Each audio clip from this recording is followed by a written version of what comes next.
Salut à toi, c'est Hermès, ton moniteur auto-école, enseignant de la conduite et de la sécurité routière. Aujourd'hui, je te propose un examen complet du code de la route, commenté et corrigé.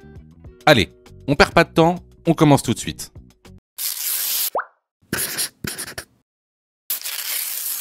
Question numéro 1. Cet automobiliste va s'engager. Oui, réponse A. Non, réponse B.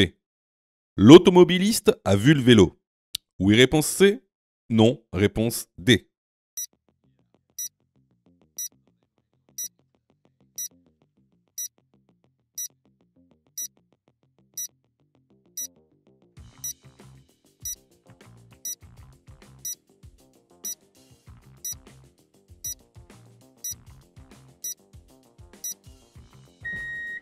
Alors ici, comme vous le voyez, on a un cycliste qui est sur sa bande cyclable. Et au loin, on a une voiture qui sort de qui a mis son clignotant pour sortir de sa place de parking.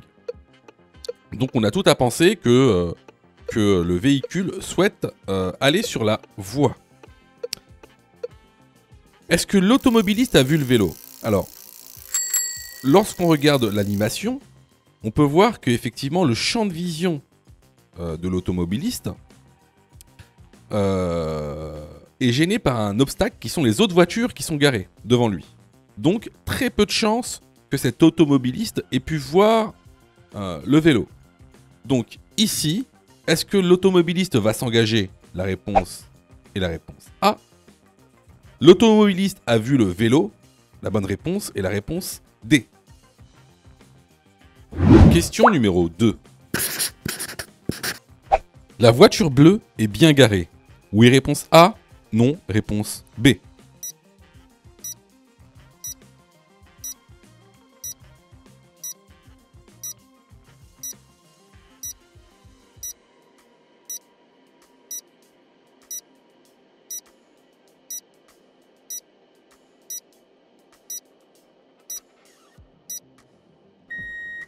Alors, vous devez savoir qu'il existe 4 types de stationnement interdits. Vous avez les stationnements abusifs, les stationnements gênants, les stationnements très gênants et les stationnements dangereux. Alors, je vous incite fortement à aller dans la formation pour savoir quels sont ces 4 stationnements interdits et leur signification. Aujourd'hui, on va seulement parler des stationnements très gênants. Pourquoi? Tout simplement parce que ici, la voiture bleue est garée sur un trottoir. Donc, se garer sur un trottoir constitue donc une infraction de stationnement très gênant. Donc ça, c'est 135 euros, 135 euros d'amende. Donc ça, c'est une infraction de classe 4.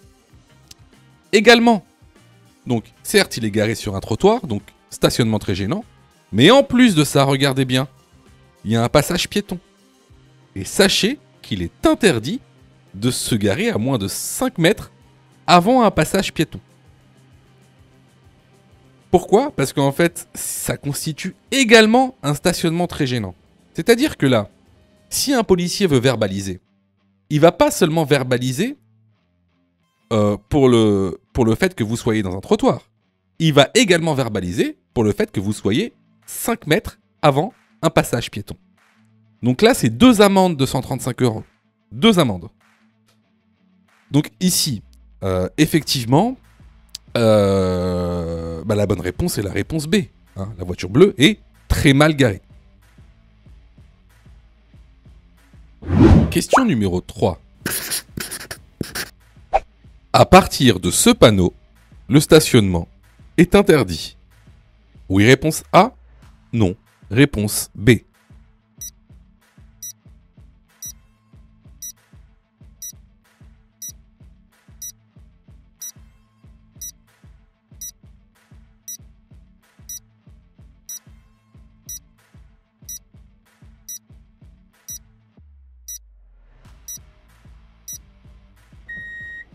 Alors effectivement, ce panneau indique qu'à partir de l'implantation du panneau, le stationnement est interdit. l'interdiction se terminera à la prochaine intersection. La bonne réponse ici est la réponse A. Question numéro 4. Des piétons peuvent se trouver sur la chaussée. Oui, réponse A. Non, réponse B. Je dépasse prudemment. Oui, réponse C. Non, réponse D.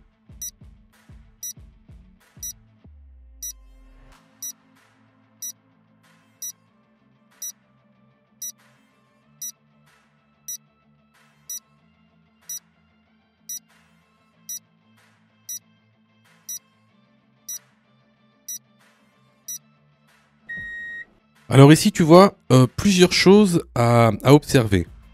Alors déjà, on a un car qui transporte des enfants via le petit pictogramme ici. En plus de ça, ce car est en warning, donc en feu de détresse. Donc en fait, il y a de fortes chances qu'il y ait des enfants. Regarde. Ici en vert, c'est ton champ de vision.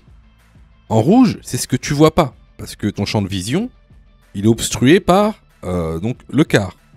Donc il peut très bien y avoir des enfants à l'endroit où ton champ de vision est obstrué.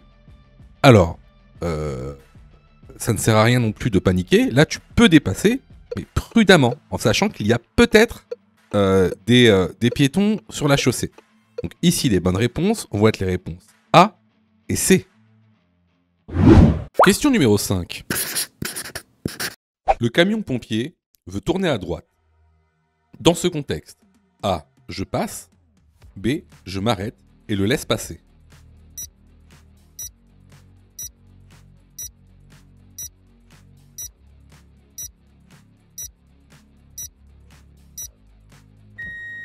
Alors, il faut que vous sachiez une chose. Il y a des catégories de véhicules, et notamment les véhicules d'intérêt général prioritaire. Alors, quels sont ces véhicules ? Vous avez d'abord tout ce qui est unité hospitalière, comme le SAMU ou le SMUR. Vous avez ensuite tout ce qui est police et gendarmerie. Ça comprend aussi les douanes et les véhicules de transfert de détenus. Vous avez également les pompiers. Donc, toutes ces catégories de véhicules, lorsqu'elles sont en intervention, c'est-à-dire lorsqu'elles ont leur gyrophare allumé, ou leur deux temps, lorsqu'elles ont leur gyrophare allumé, elles sont prioritaires à toutes les intersections. Peu importe la signalisation. C'est-à-dire, même s'ils ont un feu rouge, ils sont prioritaires. Même s'ils ont un stop, ils sont prioritaires. Par exemple, alors on va se mettre en situation pour cet exemple-là. Là, on est sur notre voie et en face de nous, un véhicule de pompiers en intervention avec les gyrophares allumés veut tourner à droite. Dans cette intersection, le camion de pompier est un véhicule d'intérêt général prioritaire en intervention, alors je le laisse passer. Je m'arrête et je le laisse passer. La bonne réponse ici est la réponse B. Je m'arrête et le laisse passer. Question numéro 6. Dans cette situation, je ralentis. Oui, réponse A. Non, réponse B.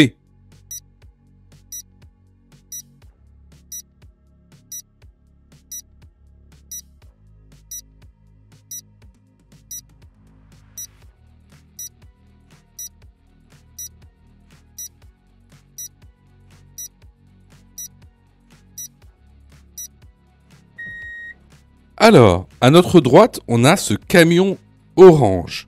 Ce camion orange est un véhicule de la DIR. Regardez, il y a marqué DIR derrière le camion. Alors, ces camions-là, ce sont des véhicules d'intérêt généraux, qui sont en fait des véhicules qui permettent l'entretien, l'exploitation, mais aussi la gestion du trafic sur les routes et les autoroutes partout en France. Alors, la DIR, ça veut dire Direction interdépartementale des routes. Alors, il y a plusieurs DIR. Hein. Vous avez la DIR Ouest, la DIR Est, la DIR Nord. Ça dépend dans quelle région vous habitez. Donc, ici, on voit que ce camion est en intervention. Vous voyez, marqué sécurité, et ses lumières sont allumées. Donc, il est très probable qu'ils interviennent et qu'il y ait donc par exemple, des piétons sur la voie. Donc dans cette situation, je ralentis. La bonne réponse est la réponse A. Je vois que tu es super motivé pour avoir ton code.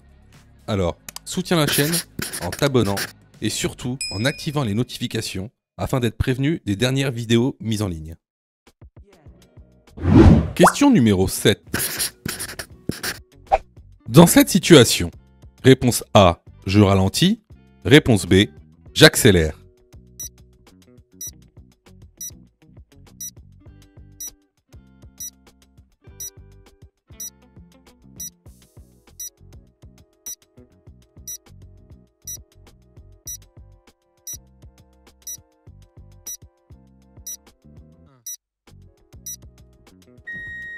Alors là, tu vois, on s'approche d'un passage à niveau.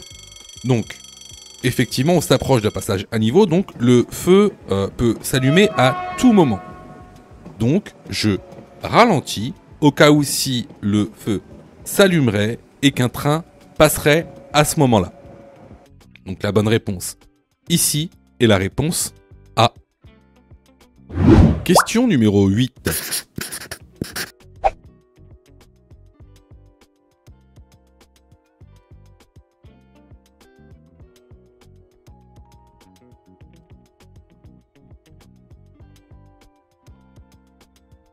La circulation est à l'arrêt. Je m'arrête. A. Avant le passage piéton. B. Sur le passage piéton, juste derrière la voiture grise.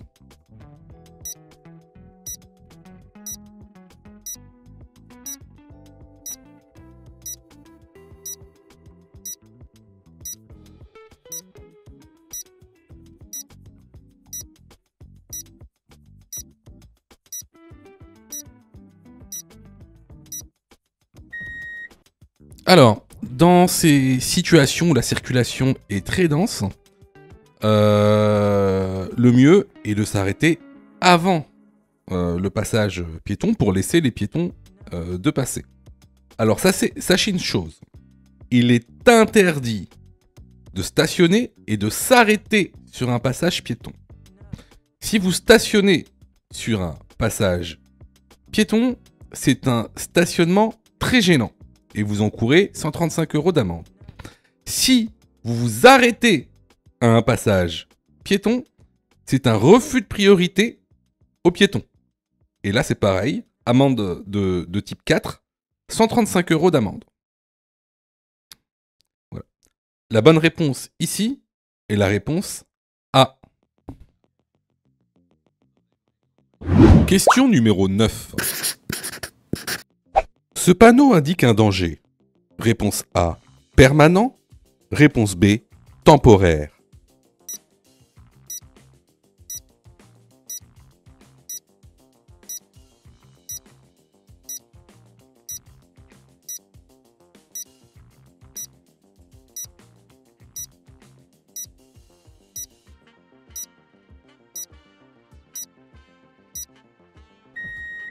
Alors, il faut que tu saches qu'il existe deux types de panneaux de danger.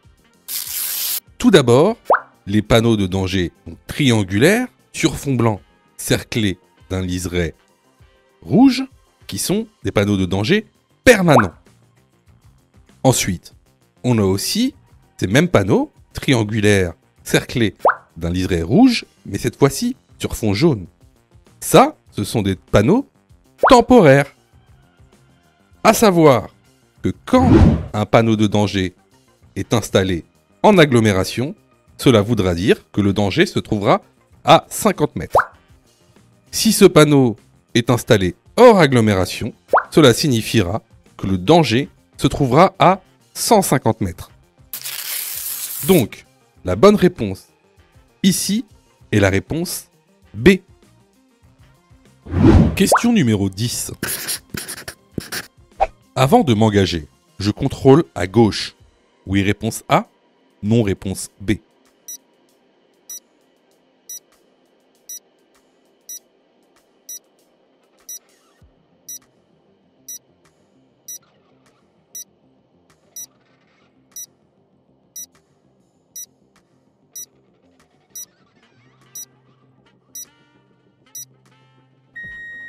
Alors ici, je me retrouve dans une intersection où j'ai très peu de visibilité à gauche. Donc, lorsque je vais m'engager, je ferai mes contrôles à gauche au cas où, si par exemple, un usager vulnérable comme un vélo aurait lui-même grillé son feu. Donc ici, la bonne réponse est la réponse A. Question numéro 11. Le vélo est sur sa voie. La voiture souhaite tourner en traversant la voie réservée au vélo. Réponse A. Le vélo est prioritaire, il passe avant la voiture. Réponse B. La voiture est prioritaire, elle passe avant le vélo.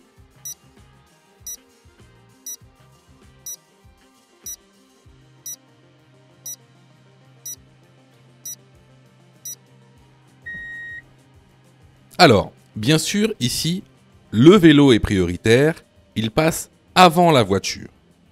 Mais je pense que ça mérite quelques explications plus approfondies. Alors, si vous regardez cette animation, on a donc une bande cyclable, d'accord ? Une bande cyclable, et non pas une piste cyclable. On a une bande cyclable, donc une voie réservée au vélo. Et on a également donc la chaussée avec la voiture sur la chaussée. En voulant tourner à droite, la voiture sera obligée de traverser la voie réservée. Or, c'est une voie réservée et elle n'est pas réservée aux voitures. Elle est réservée aux vélos. Donc, si la voiture veut tourner, elle devra laisser passer le vélo avant de tourner.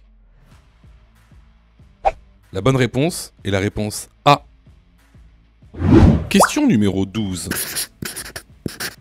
Je suis dans l'obligation de détenir un gilet haute visibilité dans mon véhicule. Oui, réponse A. Non, réponse B.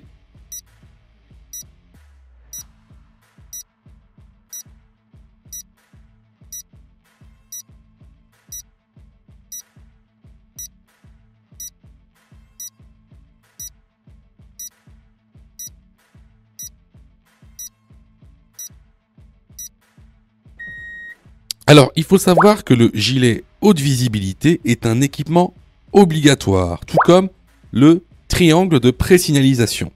Donc, si lors d'un contrôle, un agent de police vous demande le gilet de haute sécurité, de haute visibilité, et que vous ne l'avez pas, vous risquez une contravention de première classe et 11 € d'amende. Par contre, aucun retrait de points. La bonne réponse ici est la réponse A. Question numéro 13. Dans cette situation, A, je laisse la priorité à droite et je passe. B, je m'arrête.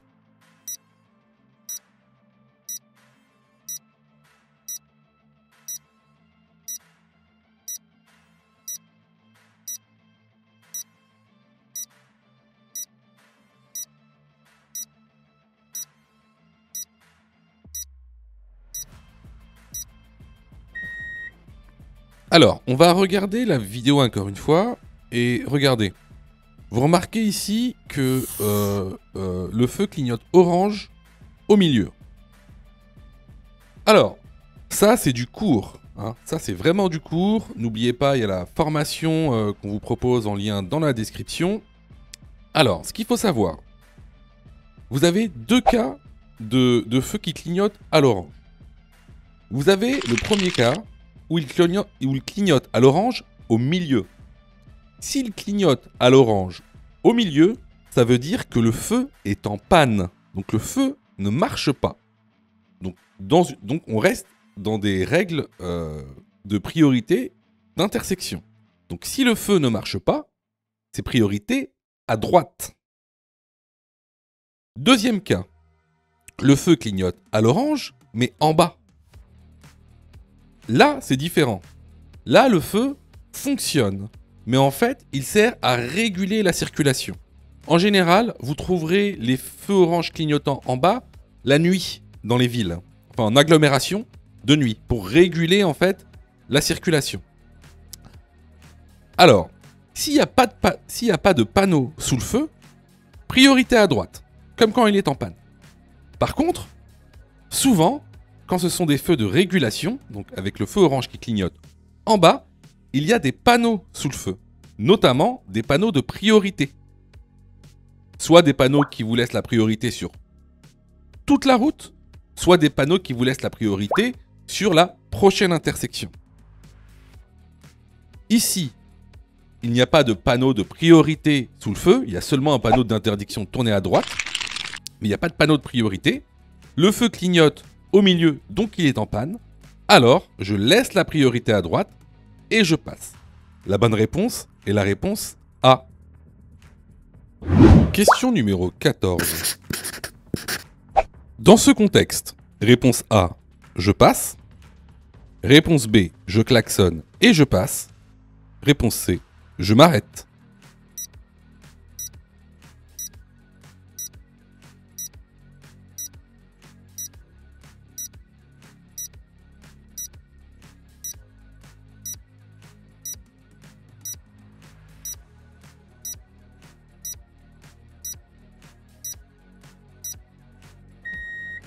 Alors ici, tu vois, j'aime beaucoup cette question, elle est très intéressante. Donc là, on se retrouve sur une rue à double sens. Et on a en face de nous un camion qui est stationné, en fait, sur la chaussée. Qui prend la moitié de la chaussée. Et donc un artisan qui a l'air de monter dans son camion. En face de nous, on a une voiture noire qui s'approche de nous. Donc, dans ce contexte-là, vous remarquez bien que ça va être compliqué de passer. Parce que si je passe, il va falloir que je morde sur la chaussée en sens inverse. D'accord ? Et je risque de percuter donc la voiture noire.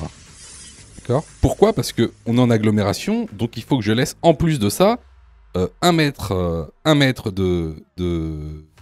d'écart de sécurité entre mon véhicule et le piéton qui est donc un usager vulnérable. Donc ici, il va falloir que je m'arrête, tout simplement. Donc je ne vais pas pouvoir passer. Hein. Encore moins klaxonner, il est interdit de klaxonner en agglomération, sauf danger immédiat, ce qui n'est pas le cas ici. Donc ce que je fais, je m'arrête, j'attends soit que le véhicule démarre, donc le camion, soit que le véhicule noir en face de moi m'est définitivement croisé. Donc ici, la bonne réponse est la réponse C, je m'arrête. Question numéro 15. Je suis en agglomération. La signalisation indique un virage dangereux. Réponse A, à 50 mètres. Réponse B, à 150 mètres.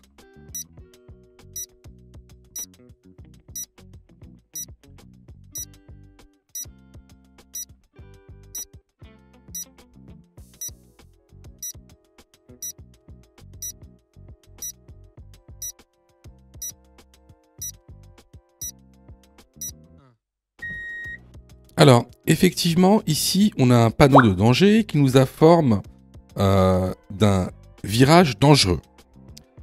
Donc, étant donné qu'on est en agglomération, ce danger surviendra à peu près 50 mètres.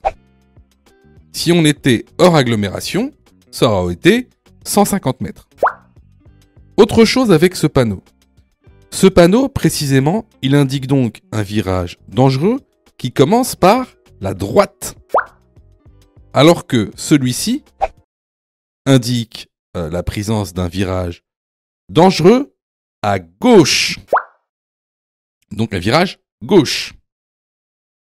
La bonne réponse ici est la réponse A. Sais-tu que Mon Code de la Route est aussi une plateforme pédagogique qui te permet de passer ton examen du code à partir de seulement 9,90 €. Et on a même conçu, spécialement pour toi, un programme qui te permet d'obtenir ton code en un temps record. C'est le programme mon code en 10 jours. Avec un calendrier de révision personnalisé, un contenu pédagogique par thème conforme à la nouvelle réforme, des nombreux tests d'examen blanc issus de l'examen officiel, accessibles sur smartphone, tablette et PC durant 1 an et en accès illimité. Et surtout, cette formation est 100% remboursée en cas d'échec à l'examen. Alors, si tu souhaites obtenir ton code du premier coup sans te ruiner et sans risque, rejoins notre programme en cliquant sur le lien en description de la vidéo. Pour ça, tu as juste à cliquer sur le lien en description et à choisir ta formule. Question numéro 16. Je suis témoin d'un accident avec dommages corporels. Lorsque j'alerte les secours, je dois leur communiquer. Réponse A, l'identité de la victime. Réponse B, l'état de la victime. Réponse C, le lieu exact de l'accident.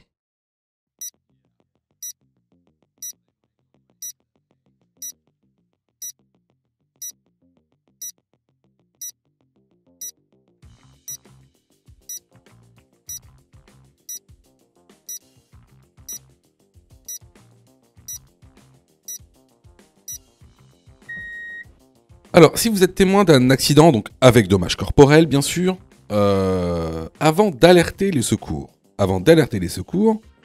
il faut d'abord avoir un pré-diagnostic. Alors, on vous demande pas d'être un médecin, on vous demande pas de faire un diagnostic médical, mais en fait de donner les informations essentielles au secours. Alors, tout d'abord, ça va être des informations pratiques. C'est-à-dire, ça va être des informations de lieu.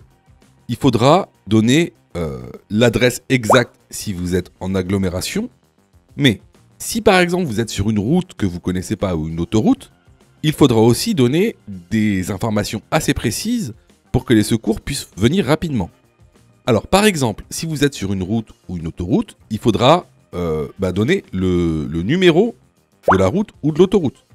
Il faudra aussi donner le sens de circulation dans lequel vous êtes. Par exemple, je suis sur la A13 direction Versailles. Le plus simple, par exemple, lorsque vous êtes dans une route ou une autoroute, c'est par exemple de donner les indications qu'il y a sur les bornes kilométriques. Vous vous souvenez, on a vu ça plusieurs fois. Donc il y a des bornes kilométriques sur les autoroutes, mais sur les routes aussi. Donc ça permettra au secours d'avoir une localisation précise et donc d'intervenir le plus rapidement possible. Alors ensuite, il y aura on va dire un pré-diagnostic global de l'état de la victime. Donc il faudra donner comme information, donc est-ce que la victime est consciente ou non? Est-ce que la victime respire ou non? Est-ce que la victime peut se déplacer ou non? Est-ce que la victime a une hémorragie externe ou non? Voilà. Donc c'est un pré-diagnostic, on va dire, global. Donc ici, pour répondre à la question, est-ce qu'on donne l'identité de la victime? Non. Clairement, ça n'a aucune importance de donner le nom, le prénom, la date de naissance de la victime. Par contre, donner l'état de la victime et le lieu exact de l'accident, c'est primordial. Donc ici, les bonnes réponses vont être les réponses B et C. Question numéro 17.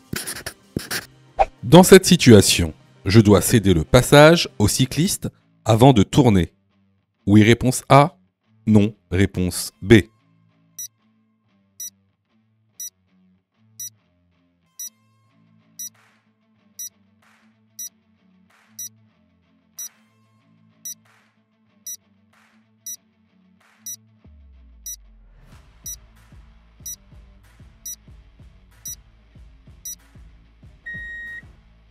Alors ici, on est sur un carrefour à sens giratoire et on souhaite quitter le carrefour et tourner à droite. Alors, cependant, si vous remarquez bien, il y a un cycliste sur une voie vélo. La voie vélo est une voie réservée. Et cette voie est réservée aux vélos, pas aux voitures. Donc si on doit couper une voie réservée, on doit bien faire attention à ce qu'il n'y ait pas d'usager dans cette voie.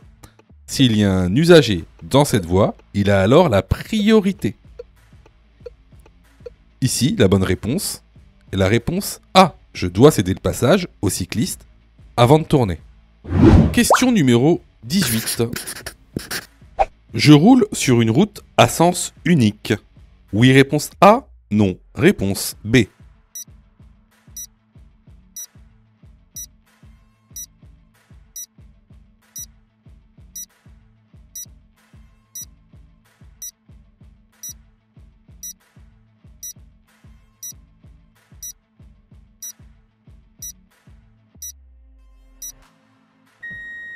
Alors, à notre droite, on a un panneau d'indication. Ce panneau d'indication indique qu'on roule sur une route à sens unique.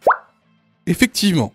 Mais il y a un autre indice qui nous montre qu'on roule sur une route à sens unique. Et cet indice, c'est la signalisation horizontale. C'est cette ligne continue à gauche, donc ligne de rive à gauche, qui est continue. Ça veut dire que tu roules sur une route à sens unique également. Donc, ici, en fait, le panneau est de trop. La bonne réponse, ici, est la réponse A. Les vidéos sont totalement gratuites, donc abonne-toi pour aider la chaîne, et surtout, active les notifications pour être prévenu des dernières vidéos et avoir ton code beaucoup plus rapidement. Question numéro 19. Je m'insère devant le camion. Oui, réponse A. Non, réponse B. Je m'insère derrière le camion. Oui, réponse C. Non, réponse D.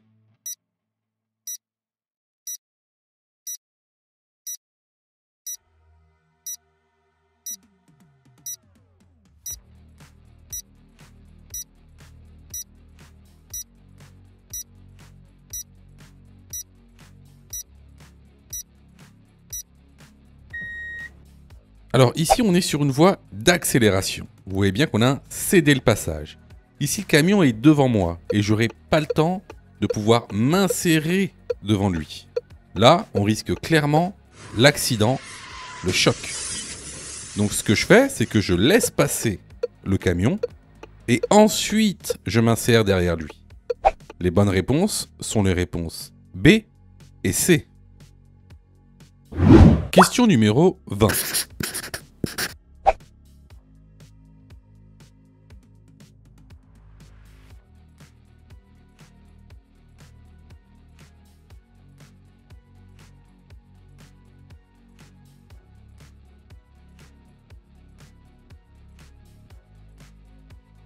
Le comportement de ce véhicule est dangereux. Oui, réponse A. Non, réponse B. Je le dépasse par la droite. Oui, réponse C. Non, réponse D.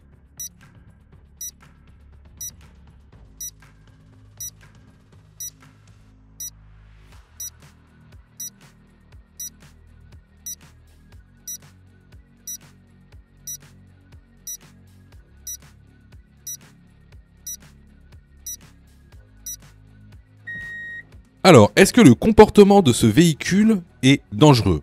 Vous avez bien vu, le véhicule fait demi-tour et il passe très proche des piétons qui sont sur les places de parking. D'ailleurs, les piétons se décalent. Donc, est-ce qu'il a un comportement dangereux? Oui, il a vraiment un comportement dangereux. À la question, est-ce que je le dépasse par la droite? Il faut savoir qu'il est totalement interdit de dépasser par la droite, même en agglomération. Donc, les bonnes réponses ici vont être les réponses A et D. Question numéro 21. Dans cette situation, réponse A, je suis prioritaire sur le piéton, je passe avant le piéton. Réponse B, le piéton est prioritaire, je m'arrête et le laisse passer.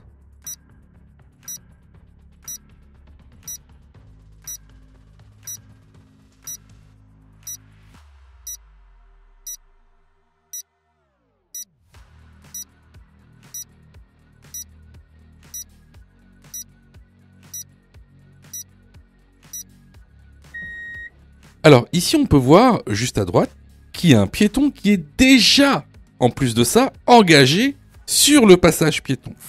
Donc là je suis obligé de m'arrêter et de le laisser passer. Dans le cas contraire, c'est ce qu'on appelle un refus de priorité au piéton. C'est 135 € d'amende et 6 points en moins.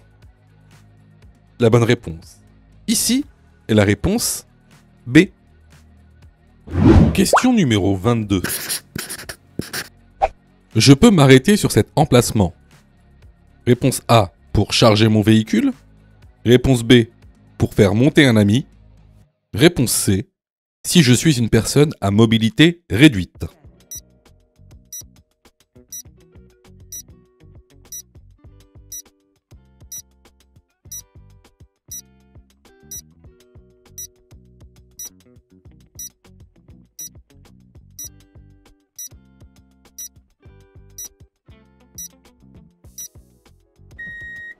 Alors, ce panneau, comme vous pouvez le voir, c'est un panneau d'interdiction de stationnement et d'arrêt.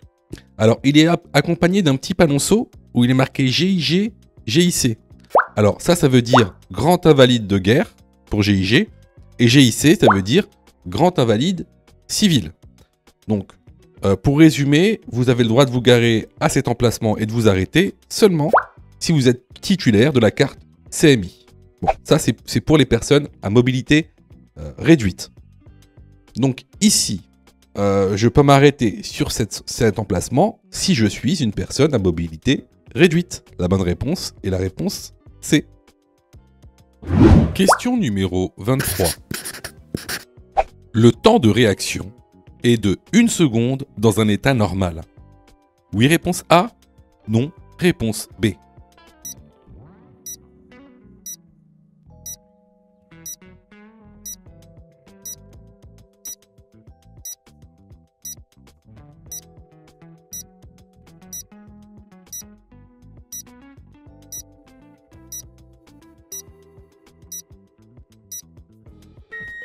Alors, qu'est-ce que le temps de réaction? Le temps de réaction, c'est le temps que vous allez mettre entre le moment où vous percevez un danger, par exemple ici le piéton, et le moment où vous allez agir, par exemple ici freiner. Alors, ce laps de temps est de 1 seconde pour tous les individus dans un état normal. À quoi il correspond de manière exacte? Tout d'abord, la perception d'un danger. Ensuite, l'analyse du danger. Dans un troisième temps, une prise de décision va être faite. Et ensuite, vous allez agir. Par exemple, ici, freiner. C'est ce qu'on appelle le PADA. C'est un bon moyen mémotechnique pour s'en souvenir. Donc, la bonne réponse ici est la réponse A. Question numéro 24. L'oreillette au volant est autorisée. Oui, réponse A. Non, réponse B.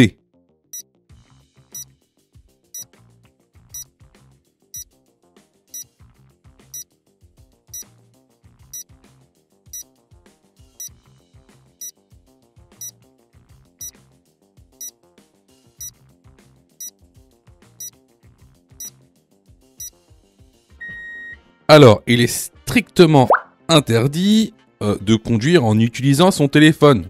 Que ce soit utiliser son téléphone avec la main ou utiliser une oreillette.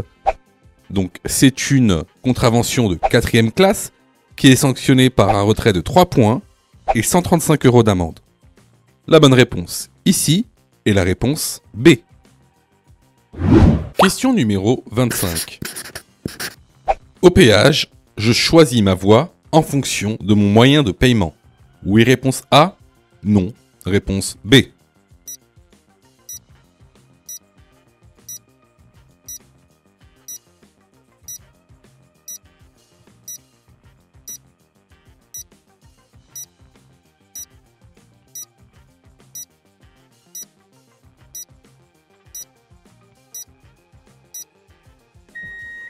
Alors effectivement, avant d'arriver à un péage, on a souvent donc un panneau d'indication bleu qui nous indique les moyens de paiement. Alors, À savoir qu'il y a plusieurs moyens de paiement. Donc ici, je vous ai mis tous les panneaux indiquant les différents moyens de paiement. Donc on va pas y revenir aujourd'hui parce que ce serait trop long et c'est pas la question. Mais vous allez pouvoir connaître la signification de ces panneaux dans la formation. Ici, dans le panneau qui nous est indiqué pour cette question, tout à gauche, on aura le droit à des voies en télépéage. Au milieu, on aura droit à des voies pour paiement par carte bancaire. Et à droite, pour paiement en liquide. Donc ici, la bonne réponse est la réponse A. Question numéro 26. Je suis en agglomération. Pour dépasser ce vélo, je laisse un écart de A, 1,50 m, B, 1 m.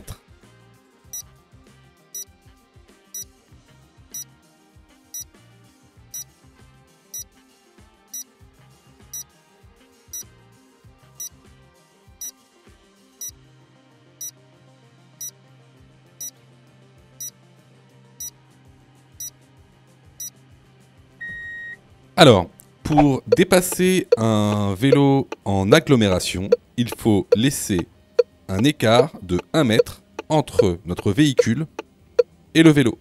La bonne réponse ici est la réponse B. Alors, je reçois plusieurs messages de votre part, d'ailleurs je vous en remercie. Alors, vous me posez souvent deux questions. Alors, la première c'est quand est-ce que je suis prêt pour passer mon code ? Et la deuxième, c'est est-ce que je dois suivre la formation ? Alors, tout d'abord, on va répondre à la première question. Quand est-ce que tu es prêt pour passer ton code ? C'est très simple. Si tu fais moins de 5 fautes sur les 5 dernières séries d'examens blancs que tu as fait, alors tu es prêt à passer le code de la route. Donc attention, hein, ça veut dire qu'il faut que sur les 5 dernières séries que tu as faites, de manière consécutive, il n'y a pas une seule série où tu as fait plus de 5 fautes. Donc si tu as fait plus de 5 fautes à une seule série, il faut que tu continues à faire des examens blancs. La deuxième question. Est-ce que il serait mieux pour moi de prendre une formation ? Alors, là, c'est pareil. Si tu fais 8 fautes ou plus sur les 5 dernières séries d'examens blancs que tu as faites, alors il est vivement conseillé de te former. Ça veut tout simplement dire que il te manque certaines notions essentielles. Ça veut pas dire que tu connais pas ton cours, ça veut dire qu'il te manque des notions essentielles pour pouvoir progresser. Et clairement, c'est pas en faisant des examens blancs que tu vas progresser, tu vas même plutôt stagner. Voilà. Donc si tu as fait 8 fautes ou plus sur l'une des 5 dernières séries que tu as faites, je te conseille vivement de te former. Surtout que on a mis en place donc une plateforme pédagogique qui répond vraiment à tous vos besoins. On a fait en sorte que tout le monde puisse se former au code de la route. Vous avez la formule standard, par exemple, qui est à 19,90 € par an. Donc vous payez une fois 19,90 € et vous avez le droit à toute la plateforme pendant 1 an en illimité, avec tous les cours, tous les 10 thèmes, plus de 1200 questions issues de l'examen officiel, commentées et corrigées. Vous avez pour ceux, par exemple, qui veulent passer leur code rapidement, la formule à mon code en 10 jours, pour passer son code en 10 jours, qui est à 39,90 € par an, en illimité. Et en plus, si vous ratez votre code, eh ben vous êtes 100% remboursé, seulement en envoyant votre preuve d'échec. Sinon, pour ceux qui le souhaitent, vous avez la plus petite formule, la formule basique, qui est à 9,90 € par semaine. Celle-ci, c'est une formule qui est hebdomadaire, qui en général est réservée à ceux qui ont déjà passé leur code et qui ont échoué. C'est une sorte de remise à niveau. Donc, vraiment, il y en a pour tous les besoins et il y en a aussi pour tous les prix. Et c'est vraiment pas cher. Ce serait bête de rater son code alors que vous auriez pu vous former pour 9,90 €. Allez, on reprend la série. Question numéro 27. Un compteur kilométrique fonctionnel est obligatoire dans un véhicule. Oui, réponse A. Non. Réponse B.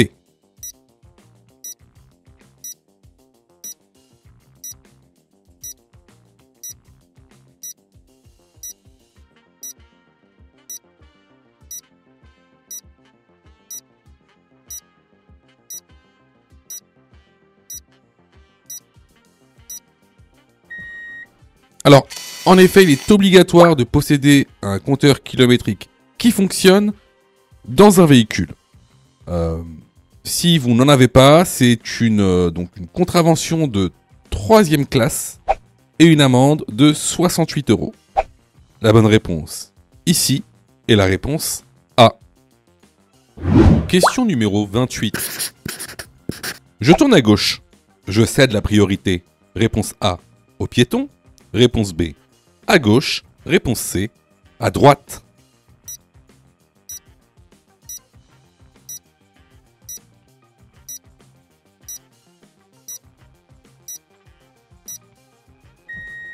Alors tout d'abord, vous voyez bien qu'il y a un piéton qui s'engage sur le passage piéton. Donc je devrais tout d'abord céder la priorité au piéton. Ensuite ici, on est dans une intersection en T qui est gérée ni par une signalisation verticale, ni par une signalisation horizontale. Donc ici, la règle de priorité qui s'applique, c'est la priorité à droite. Je dois donc céder la priorité au véhicule venant de droite avant de pouvoir tourner à gauche. Les bonnes réponses ici sont les réponses A et C. Question numéro 29. Je suis sur autoroute. Je peux dépasser ce camion. Oui, réponse A. Non, réponse B.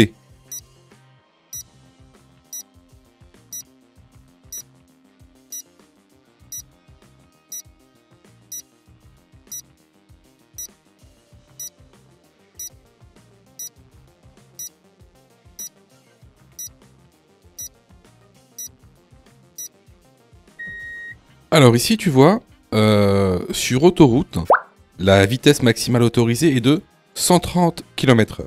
Ou même en probatoire, on est à 110 km/h.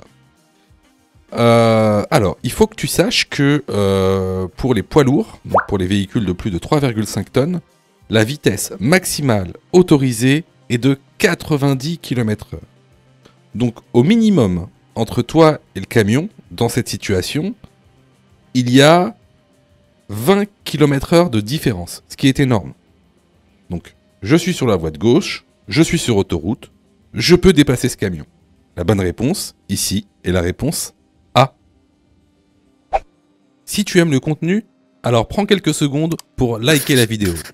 C'est très important. Cela nous permet d'être mieux référencés et donc de te présenter encore plus de vidéos pour que tu puisses obtenir ton code le plus rapidement possible. Question numéro 30. Dans cette situation, réponse A, je ralentis. Réponse B, j'accélère.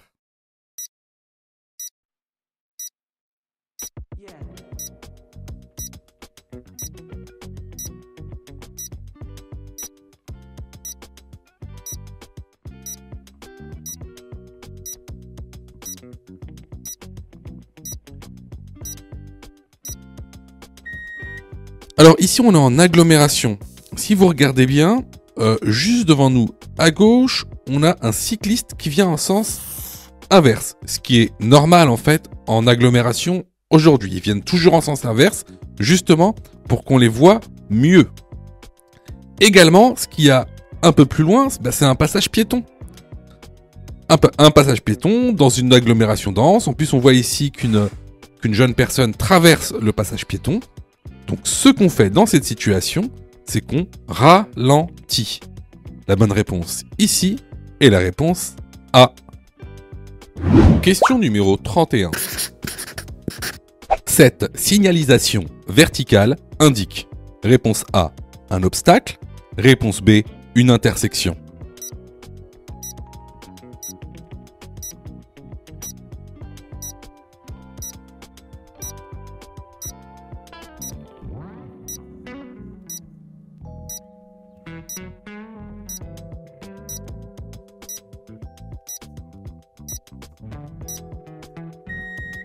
Alors, je suis sûr que vous vous posez la question, c'est quoi une signalisation verticale? Alors, une signalisation verticale, ça va être toutes les signalisations qui sont verticales, c'est-à-dire les feux, les panneaux, les balises et les bornes. Alors, ici, on a affaire à ce qu'on appelle une balise. Alors, celle-ci, c'est une balise d'obstacle. Elle indique un obstacle sur la chaussée. Une balise d'intersection ressemblera à ça. Donc la bonne réponse ici est la réponse A. Question numéro 32.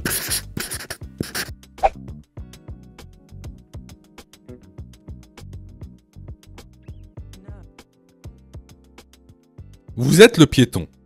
Tous les véhicules vous voient nécessairement. Oui, réponse A. Non, réponse B.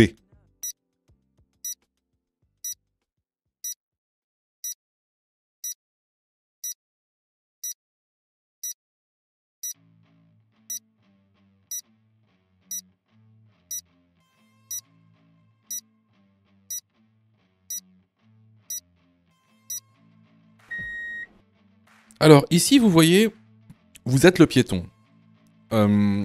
Certains véhicules ne vont pas nécessairement vous voir, notamment ici la voiture qui est juste derrière la voiture noire.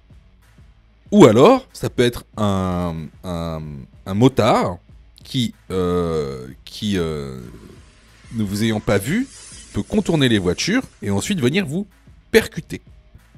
Ici, la bonne réponse est la réponse B. Question numéro 33. Se déplacer en transport en commun diminue la pollution. Oui, réponse A. Non, réponse B.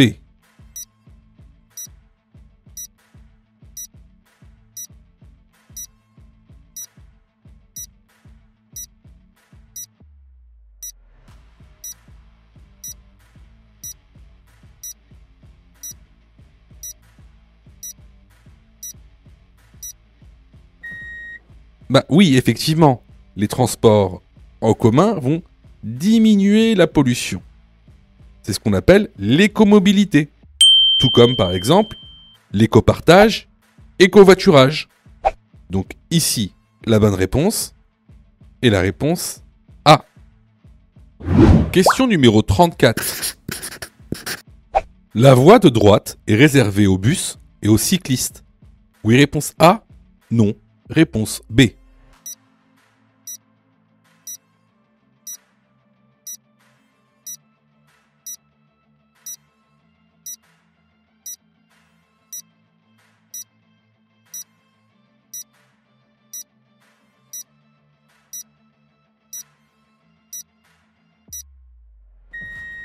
Alors ici, plusieurs choses.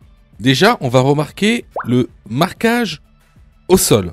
Donc, à droite, qu'est-ce qu'on a? On voit que la voie de droite, elle est délimitée par des lignes épaisses discontinues qui caractérisent donc une voie réservée. Que dit le marquage au sol? Le marquage au sol dit que cette voie est réservée au bus, vous voyez, c'est écrit bus, et au vélo. Il y a un petit vélo qui est dessiné. En plus de ça, regardez maintenant la signalisation verticale. Donc, on a un panneau ici d'obligation, donc bleu, rond sur fond bleu, panneau d'obligation qui indique aux bus qu'ils sont obligés de prendre cette voie réservée pour circuler sur cette rue. En plus de ça, en dessous de ce panneau, on a un panonceau qui précise le panneau. Donc, qu'est-ce que ça veut dire quand on a un panonceau? Il précise le panneau qu'il y a au-dessus. Vous vous souvenez, lors de préséance. Et donc ici, on a une précision, il y a un vélo qui est dessiné, et en fait qui indique que les vélos sont autorisés à rouler sur la voie de bus. La voie de droite est réservée aux bus et aux cyclistes. La bonne réponse est la réponse A. Question numéro 35. Un piéton peut être masqué par la camionnette. Oui, réponse A. Non, réponse B.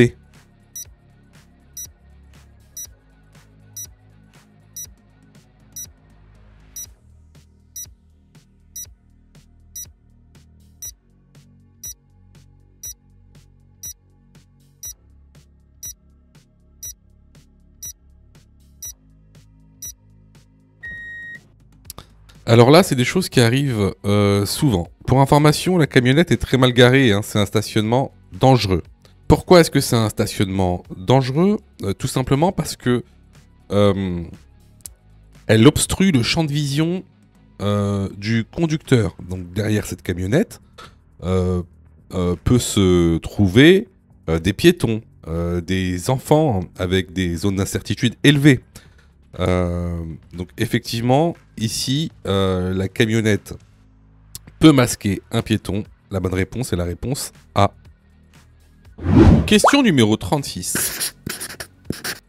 Pour limiter l'apparition de la fatigue, je fais des pauses régulièrement. Oui, réponse A. Non, réponse B.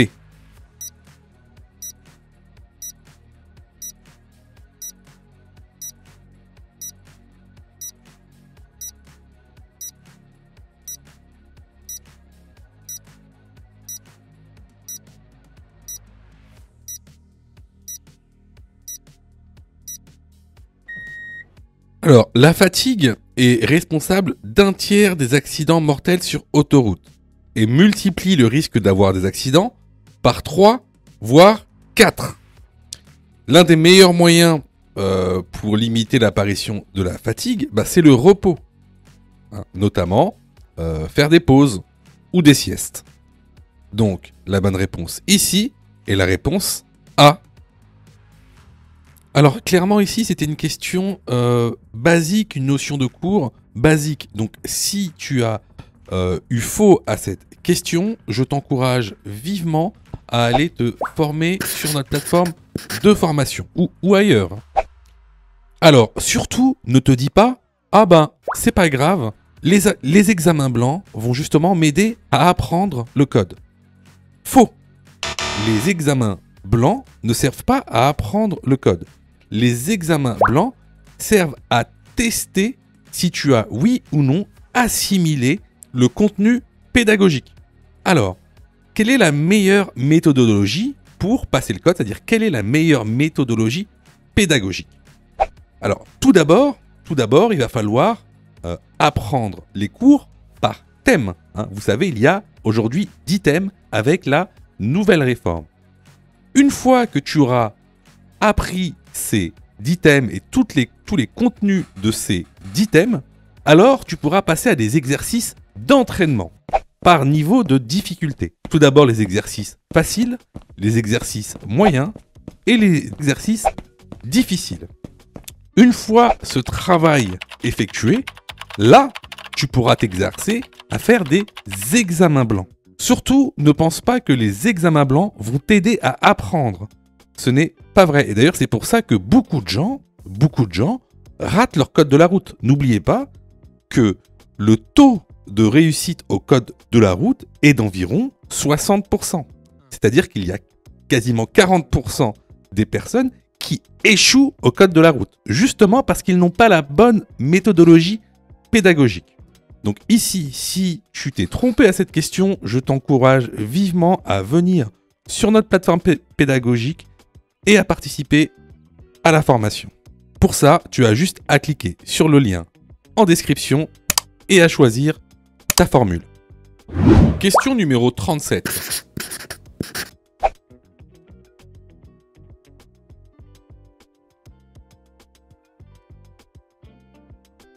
Regarder dans les rétroviseurs suffit pour changer de voie. Oui, réponse A. Non, réponse B.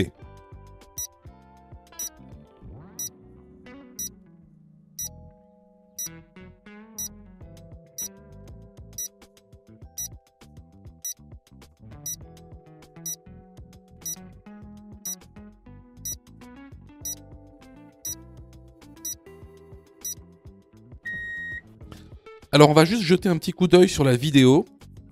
Donc, regardez bien là. Que ce soit sur le rétro intérieur ou extérieur, on n'observe aucune voiture à l'horizon. Ni derrière, avec les rétros, ni devant. Alors, est-ce que ça suffit pour changer de voie, de regarder par les rétroviseurs? Bah, souvenez-vous, on a ce qu'on appelle les angles morts. Donc ici, là, dans la petite animation, vous voyez très bien qu'on a un angle mort dans lequel peut se trouver une voiture. Donc, ça ne suffit pas de regarder dans les rétroviseurs, il faut tourner sa tête pour regarder ce qu'il y a dans l'angle mort. Donc ici, la bonne réponse est la réponse B. Question numéro 38. Je veux aller tout droit. Je dois céder le passage au cycliste. Oui, réponse A. Non, réponse B.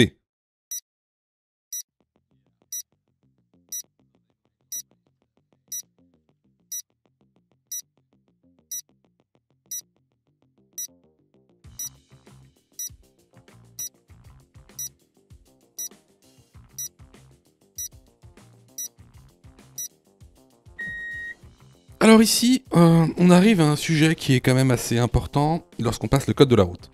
C'est les rétrécissements de voies, et notamment la priorité lors des rétrécissements de voies. Regardez ici dans cette situation, en face de nous on a une voie rétrécie. Vous voyez bien qu'on ne peut pas passer à 2 voitures, même ici un vélo et une voiture. Regardez bien, il y a un petit panneau d'indication avec 2 flèches. Une flèche blanche et une flèche rouge. Alors, là, on est typiquement dans un rétrécissement de voie qui est régulé par des panneaux de signalisation. Alors, ici, je vous ai fait une petite animation où on voit un rétrécissement de voie. Les rétrécissements de voie sont généralement en fait régulés par des panneaux. En général, 2 panneaux. Un panneau d'indication bleu et un panneau d'interdiction. Donc, circulaire, cerclé d'un rouge sur fond blanc.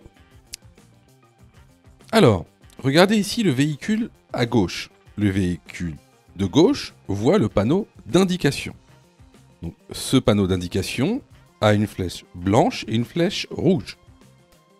La flèche blanche est de son côté. Il est du côté droit.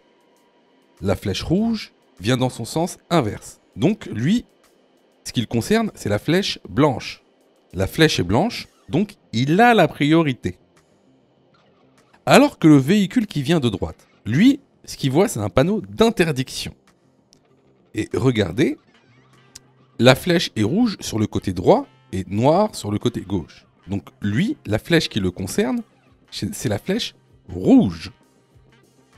Tout ça pour dire que le véhicule qui vient de droite voit le panneau d'interdiction avec la flèche rouge de son côté. Il n'a donc pas la priorité. Alors que le véhicule qui vient de gauche, lui, a un panneau d'indication avec une flèche blanche sur son côté. Donc, il a la priorité. Donc, ici, c'est d'abord le véhicule de gauche qui passe. Et ensuite, le véhicule de droite qui passe en deuxième position.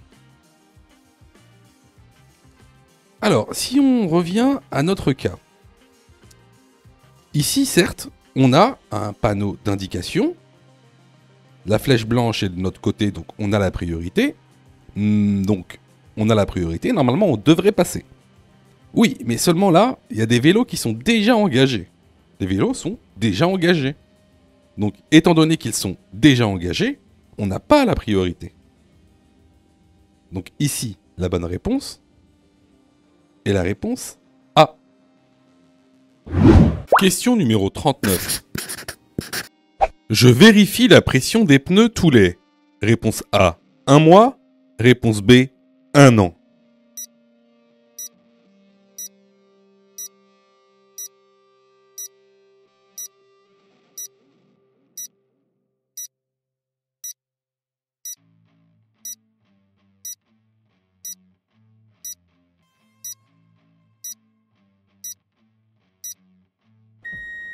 Alors, pour une utilisation optimale, tu dois vérifier la pression de tes pneus tous les mois. La bonne réponse ici est la réponse A. Question numéro 40. Les utilisateurs d'EDP doivent respecter le code de la route. Oui, réponse A.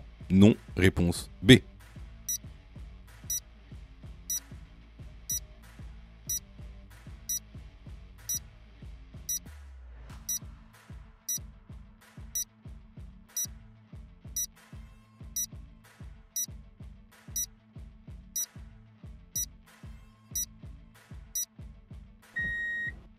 Alors, j'espère que vous le savez. Le cas contraire, il faut vraiment que vous vous formiez. Donc, un EDP, c'est un engin de déplacement personnel. Ils peuvent être motorisés ou non. Alors, sachez une chose. Tous les usagers de la route doivent respecter le code de la route. Les piétons, les vélos, les voitures, les camions. Toute personne qui se déplace sur la route ou le trottoir doit respecter le code de la route. En l'occurrence, ici, les engins de déplacement personnel motorisés. Alors, ici, vous voyez, il y a, donc je vous montre un document issu de la formation qui liste les obligations des EDPM. Alors, il y en a plusieurs, on va pas tous les lister, notamment l'interdiction de ne pas rouler sur le trottoir, la vitesse maximale autorisée de 25 km/h, le port obligatoire du gilet, du masque. Bref, vous avez des obligations et il faut s'y tenir. Sinon, bah, c'est contravention. Donc voilà. Donc ici, la réponse à la question est-ce que les EDP, donc engins de déplacement personnel, doivent respecter le code de la route? Évidemment, la réponse est la réponse A. Si tu as fait 8 fautes ou plus, ne panique pas. Rejoins-nous sur notre plateforme pédagogique en ligne en cliquant sur le lien en description de la vidéo. Tu pourras alors choisir la formule qui te convient. N'oublie pas de liker la vidéo et de t'abonner pour recevoir toutes les dernières notifications. Tu peux aussi continuer à t'entraîner en cliquant sur l'une des vidéos qui s'affichent.